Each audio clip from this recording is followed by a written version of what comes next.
অন্তর্বর্তী সরকারের প্রধান উপদেষ্টা ডক্টর মোহাম্মদ ইউনূসের নেতৃত্বে জাতীয় ঐকমত্য কমিশন গঠন করা হয়েছে। ৬ মাস মেয়াদে এই কমিশন আগামী ১৫ ফেব্রুয়ারি থেকে কার্যক্রম শুরু করবে।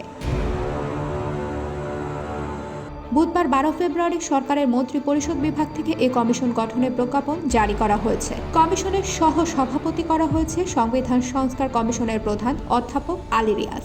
অন্য সদস্যরা হচ্ছেন জনপ্রশাসন সংস্কার কমিশনের প্রধান আব্দুল মুঈদ চৌধুরী, পুলিশ সংস্কার কমিশনের প্রধান সফরাজ হোসেন, নির্বাচন ব্যবস্থা সংস্কার কমিশন প্রধান ডক্টর বদিউল আলম মজুমদার, বিচার বিভাগ সংস্কার কমিশনের সদস্য বিচারপতি এমদাদুল হক এবং দুর্নীতি দমন সংস্কার কমিশন প্রধান ইফতেখারুজ্জামান। কমিশনের কার্য পরিধির বিষয়ে প্রজ্ঞাপনে বলা হয়েছে, কমিশন আগামী নির্বাচনকে সামনে রেখে নির্বাচন ব্যবস্থা, পুলিশ, বিচার বিভাগ, জনপ্রশাসন, সংবিধান ও দুর্নীতি দমন বিষয় সংস্কারের জন্য গঠিত কমিশনগুলোর সুপারিশ বিবেচনা ও গ্রহণের লক্ষ্যে জাতীয় ঐকমত্য গঠনের জন্য রাজনৈতিক দল ও শক্তি সমূহের সঙ্গে আলোচনা করবে এবং এ মর্মে পদক্ষেপ সুপারিশ করবে। কমিশনের মেয়াদ হবে কার্যক্রম শুরুর তারিখ থেকে ৬ মাস। প্রধান উপদেষ্টার কার্যালয় এই কমিশনকে সাচিবিক সহায়তা করবে।